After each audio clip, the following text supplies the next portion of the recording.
So I wanted to make a quick video on the 18% reduction I am doing on the Foreman, the 450. It's all torn apart.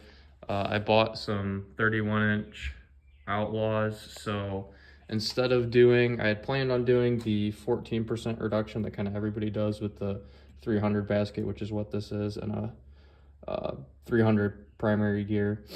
I decided to step up to an 18% after looking at some old forums, just to try and give me a little extra oomph. And this is about, I think, the biggest you can go without doing a ton of clearancing work to the clutch cover, I believe, because the gears just get a little too big if you try to do, I think, like a 300 EX reduction.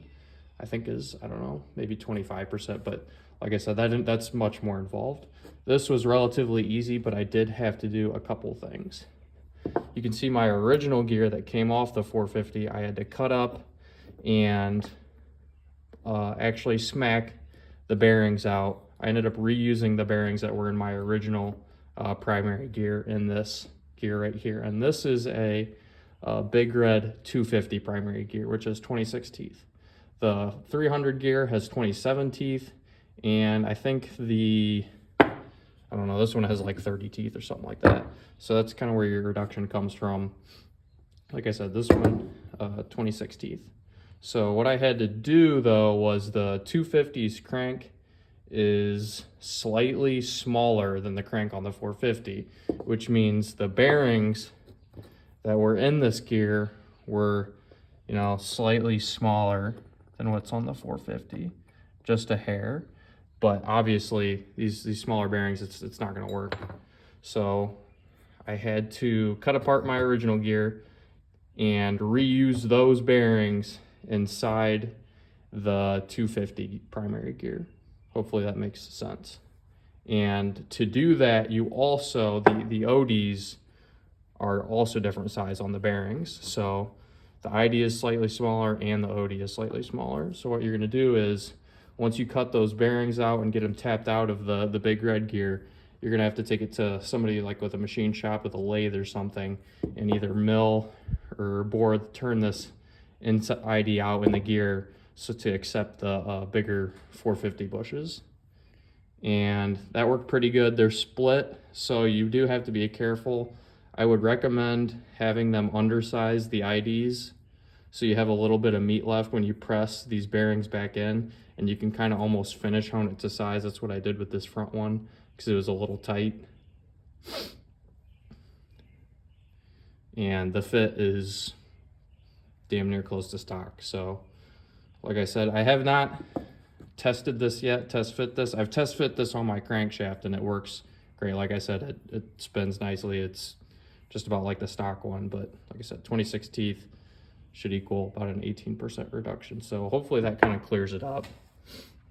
And on the original gear, I ended up cutting about right here. That was a little bit in front of the bearing. And then you can see this was the center section and this was the front section. So I sliced it 2 times so that, the bearings were in here and in here.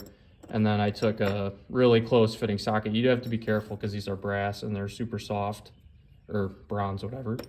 They're super soft, so you'll want to be careful pressing these out as not to damage them. Obviously, these ones were out of the 250, and I sawzawed them so I could get them out.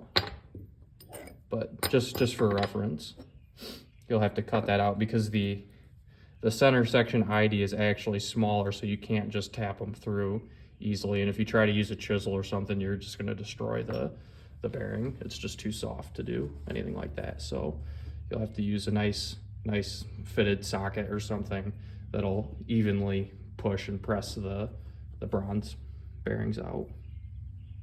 So hopefully I didn't butcher that too much and that makes sense. Just wanted to make a video because I haven't seen really anything on this, if anybody's still interested in doing stuff like this. So here finally I just wanted to show the 26 tooth, the Big Red primary gear actually fitted up with the 300 basket. Looks like everything should work out good, fits in there nicely, gear mesh feels pretty good, not super sloppy about what I would expect. So everything seems to fit in a, you know, OEM fashion. And you can kind of see why I think a bigger reduction turns into such a problem. You can see how close the basket really is to the case already. And this is just a 300. I think that's why the 300EX baskets are such a problem, to get a bigger reduction.